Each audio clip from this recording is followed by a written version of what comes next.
to all of you. I'm Sayukta from All About Skin Wellbeing, and I'm sure all of you must be doing really good. We all know taking good care of our skin is important for more than just its appearance, and as the largest organ, your skin becomes the most essential to your overall health.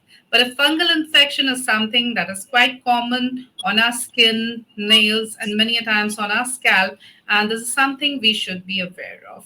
So let's connect today with our skin expert, Dr. Snehalata, who is joining live from Varanasi to enlighten us on the topic of fungal infection. Dr. Snehalata is an MBBS, MD, skin, VD, and leprosy dermatologist at Shriram Neuro and Skin Center, Sarnath, Varanasi.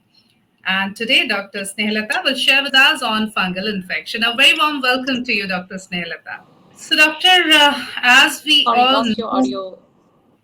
are you getting my audio now, Doctor? Yeah, now I'm getting your Okay.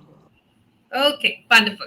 So, doctor, to start with, fungal infection is something which is quite common these days. Many of us have gone through that phase of getting fungal infections. It's quite itchy and annoying. And first of all, we would like to understand what is fungal infection और वो कौन से body parts है जहां पर ज्यादा fungal infection होता है और खास तौर पे अभी जो वक्त है बहुत गर्मी है बहुत ह्यूमिडिटी है बहुत पसीना है तो जिनको बहुत पसीना आता है उनमें भी फंगल इन्फेक्शन के बहुत केसेस होते हैं तो ऐसे में फंगल इन्फेक्शन के बारे में जानने का मुझे लगता है ये सबसे अच्छा वक्त है तो क्या है कैसे होता है और कौन से बॉडी पार्ट्स में सबसे ज्यादा होता है The fungal infection is, as you said, infection.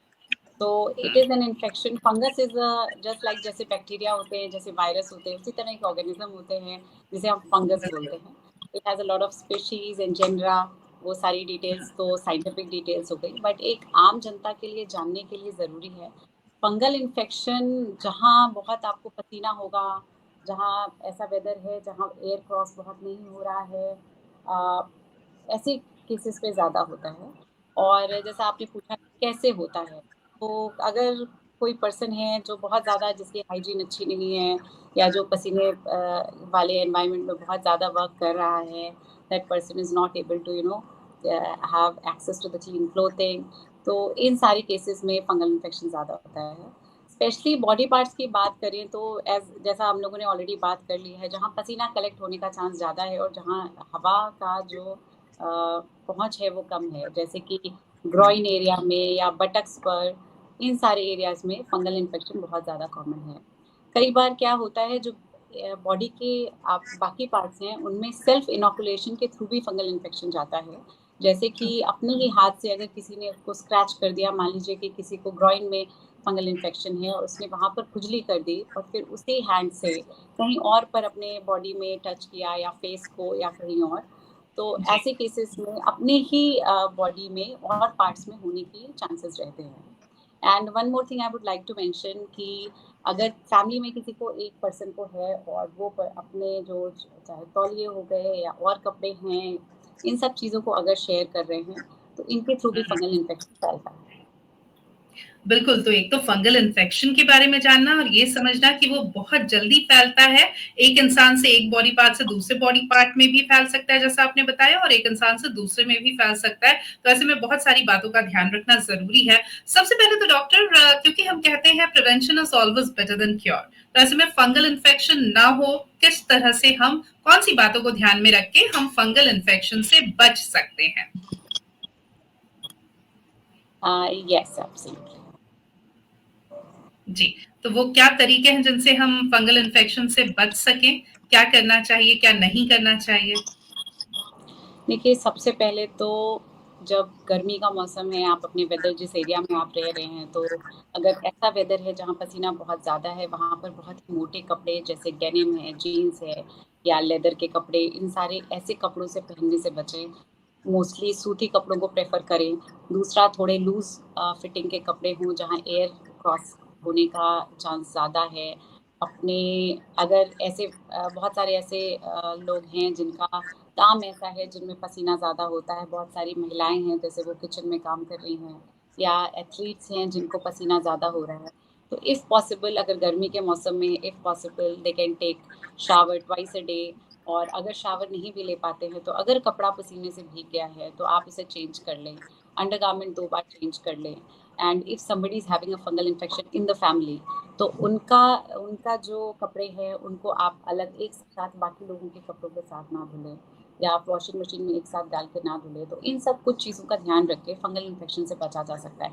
और उसमें सबसे इम्पॉर्टेंट चीज़ मैं कहूँगी, अगर किसी को फंगल इन्फेक्शन है तो उसका बचने का सबसे अच्छा तरीका है गेट इट ट्रीटेड फास्ट।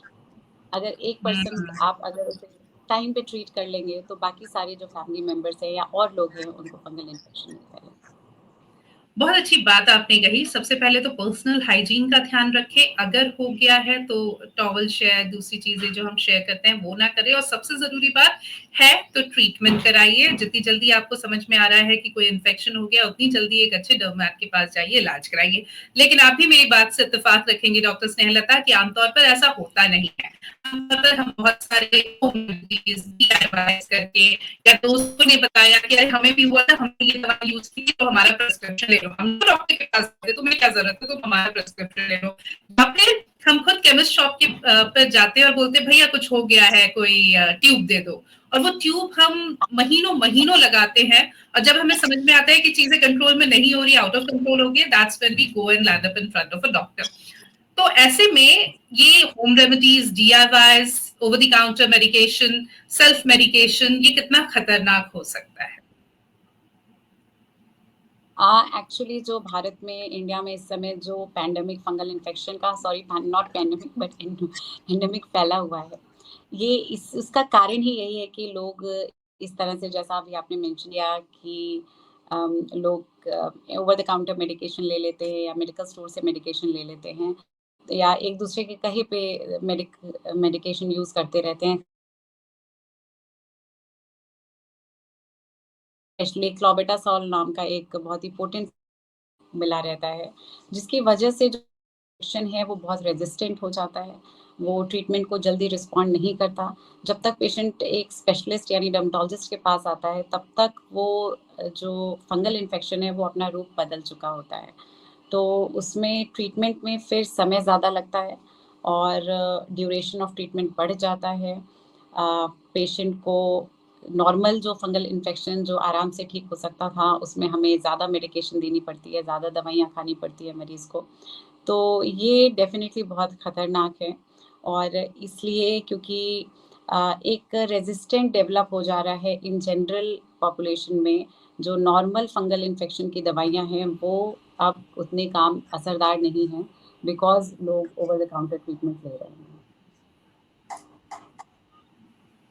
बिल्कुल, तो बहुत खतरनाक हो सकता है ओवर द काउंटर ट्रीटमेंट, और इसके कहीं न कहीं परिणाम हम सब देख पा रहे हैं। आजकल बहुत ही रेज़िस्टेंट हो गया है फंगल इन्फेक्शन, बहुत कॉमन हो गया है, बहुत ज़्यादा होने लगा है, और कई बार फिर दवाइयों का सही असर भी नहीं होता क्योंकि एक रेज़िस्टेंट एक हो गया है। चीज़ तो ऐसे में मैं बहुत ज़रूरी है, फंगल इन्फेक्शन है या कोई भी इन्फेक्शन है, प्लीज़ एक डॉक्टर के पास। जी, डॉक्टर, आप कुछ कहना चाह रहे हैं?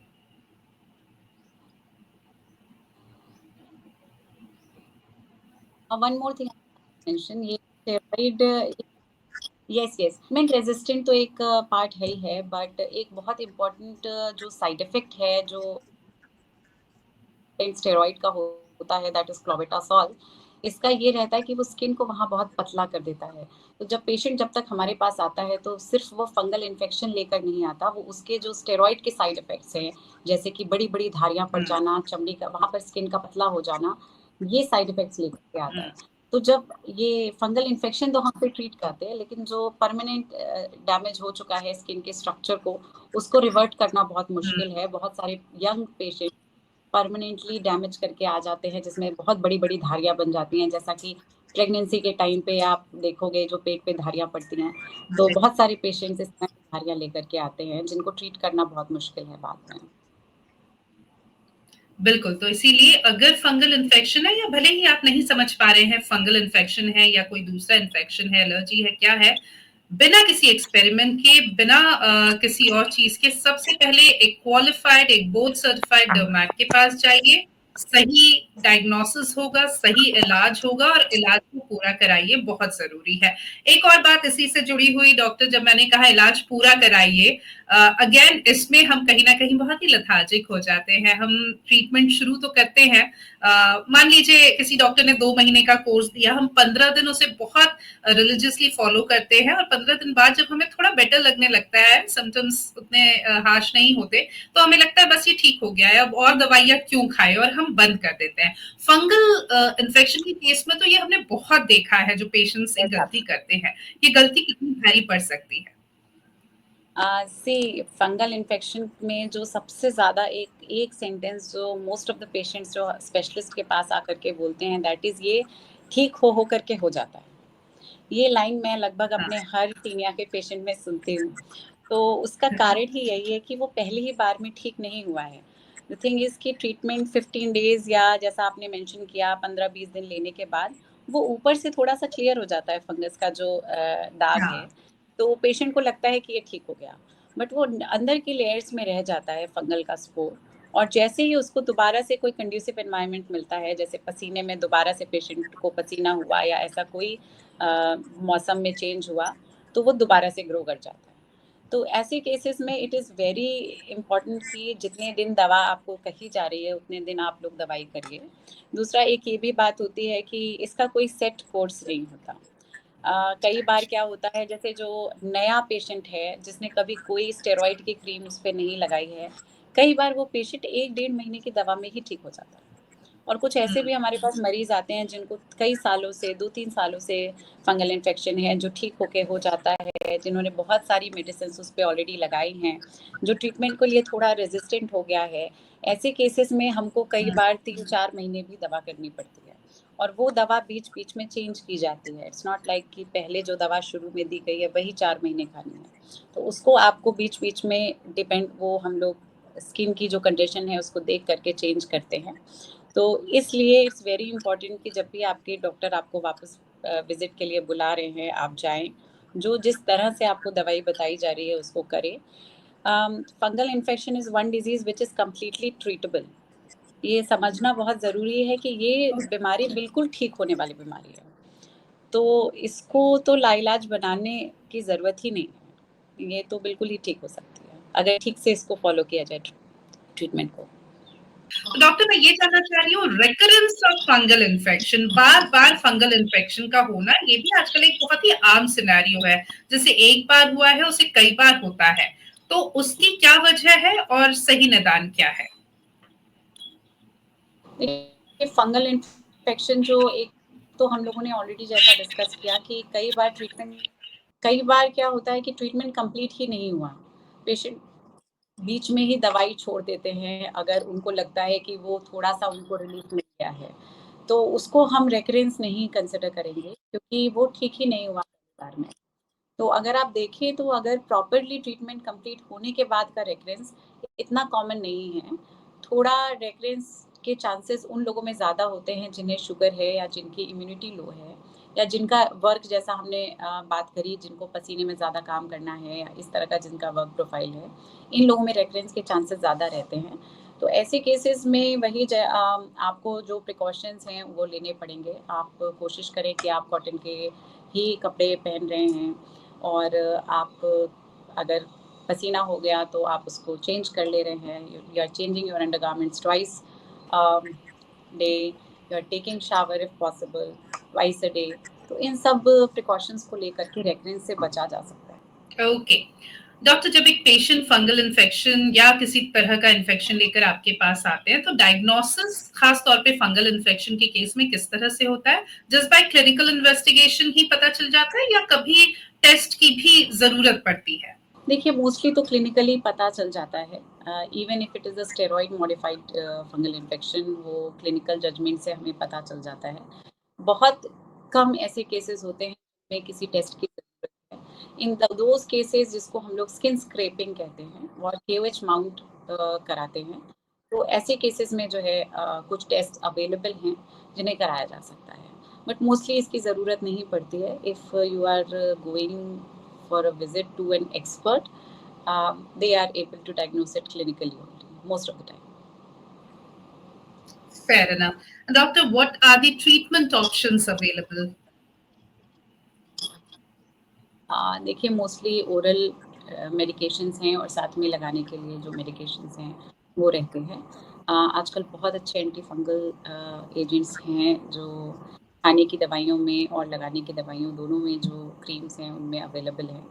And like fluconazole, there is itraconazole, there are many other anti fungal agents. तो कौन सा एंटी फंगल किस पेशेंट को ज़रूरत है, ये एक बार जो क्लिनिशियन है वो ही असेस करके बता पाता है। तो मुझे लगता है कि अगर किसी को फंगल इन्फेक्शन है, they should consult their dermatologist and depending on their case they will be given the appropriate treatment. आजकल बहुत ही as I said it's perfectly treatable condition और इसका कोई ऐसा बहुत कॉम्प्लिकेटेड ट्रीटमेंट नहीं है। You just have to do the treatment consistently. Okay doctor, nail का फंगल इन्फेक्शन और स्कैल्प का फंगल इन्फेक्शन, इस पर भी हम चाहेंगे आप थोड़ी रोशनी डालें। कैसे होता है, किन लोगों को ज्यादा होता है, ट्रीटमेंट में कितना वक्त नॉर्मली लगता है? देखिए स्कैल्प का फंगल इन्फेक्शन और नेल का एज यू सेड ये भी बहुत ही कॉमन है इस समय हम लोगों के पास जो केसेस आते हैं। नेल के फंगल इन्फेक्शन में जो समय है वो ज़्यादा लगता है because nails they grow very slowly and also उसका जो ट्रीटमेंट है वो थोड़ा सा डिफरेंट होता है जो बॉडी में आपको जो स्किन में फंगल इन्फेक्शन मिल रहा है उससे। ज़्यादा कॉमन होता है जिनको लॉन्ग टाइम तक बूट्स पहनने हैं, जैसे पुलिस पर्सनल्स जो आर्मी मैन हैं या जो फोर्सेस में हमारे लोग हैं उनमें ये कॉमन होता है। कई बार बच्चों थोड़ा सा कॉमन हो जाता है, जो स्कूल गोइंग चिल्ड्रन हैं उनके केसेस में होता है because they have to wear shoes most of the time. तो ऐसे केसेस में ये ट्रीटमेंट है, इसका पॉसिबल है, कम्प्लीटली क्लियर हो जाता है, but it takes longer time. इसमें कई बार 6 to 9 मंथ्स लग सकते हैं नेल के फंगल इन्फेक्शन में। हेयर का या स्कैल्प का जो फंगल इन्फेक्शन है that is comparatively easier to treat, but उसमें रिलैप्सेस बहुत ज़्यादा होते हैं। तो ऐसे केसेस में हमारे पास एंटी फंगल शैम्पूज अवेलेबल हैं, कई सारे लोशन अवेलेबल हैं, लोशन फॉर्म में भी एंटी फंगल्स अवेलेबल हैं और ओरल मेडिकेशन के साथ साथ इसमें शैम्पू और लोशंस का भी काफ़ी बड़ा रोल है। That is also doctor right, doctor Snehlata, चलने से पहले, इस पूरे सेशन को हम कंक्लूड करें उससे पहले कोई take home message, do's and don'ts, जो खास बात हो फंगल इन्फेक्शन से जुड़ी हुई, याद रखने के लिए? मैं एक बार जैसा मैंने शुरू में बताया कि कोशिश करें कि पसीना कलेक्ट नहीं हो अगर किसी ऐसे बॉडी पार्ट्स में, इफ़ यू आर अगर पसीना हो रहा है तो आप कपड़े अलग वॉश करें एंड डर्मेटोलॉजिस्ट आपके पास अवेलेबल हैं उनको कंसल्ट करें and get it treated in time. बिना कोई मेडिसिन लगाए अगर कोई पेशेंट आता है तो एक्चुअली उनका जो ड्यूरेशन ऑफ ट्रीटमेंट है वो बहुत कम हो जाता है। तो इट इज़ ट्रीटेबल कंडीशन, बहुत आसान है इसको ट्रीट करना। आप सही जो है विशेषज्ञ के पास जाइए और इसको अगर हो जाता है तो आप इसको ठीक कर सकते हैं। बिल्कुल, सबसे अच्छी बात यही है कि ट्रीटेबल है। उससे भी आसान बात कि प्रिवेंटिव है, आप प्रिवेंटिव मेजर्स अपना सकते हैं और हो सकता है कि फंगल इन्फेक्शन हो ही ना। अगर हो गया है तो उस पे self medication, over the counter medication, home remedies, DIYs, ये सब बिल्कुल भी ना आजमाएं। सीधे एक बोर्ड सर्टिफाइड डर्मेटोलॉजिस्ट के पास जाए, गेट इट ट्रीटेड, वो ट्रीटेबल है और बहुत आसानी से आपका ट्रीटमेंट हो जाएगा। लेकिन अगर आप बहुत सारा वक्त ज़ाया करके या बहुत सारा self medication, over the counter medication करने के बाद जाएंगे तो वो कॉम्प्लिकेटेड हो सकता है। हमारे साथ डॉक्टर स्नेहलता वाराणसी से, उनका बहुत बहुत शुक्रिया। इंफॉर्मेटिव सेशन किया डॉक्टर आपके साथ और हमारे व्यूअर्स को समझाया कि कैसे इससे बचे और कैसे इसका ट्रीटमेंट कराए। बहुत बहुत शुक्रिया एक बार फिर आपका। साथ ही हमारे व्यूअर्स हमारे साथ जुड़े थे। व्यूअर्स, आपका भी बहुत बहुत शुक्रिया। And for more information and updates on skin health and care, stay connected on our FB page all about skin well-being. We are also available on YouTube, Twitter and Instagram. Thank you and have a great day ahead. Goodbye. Thank you everyone.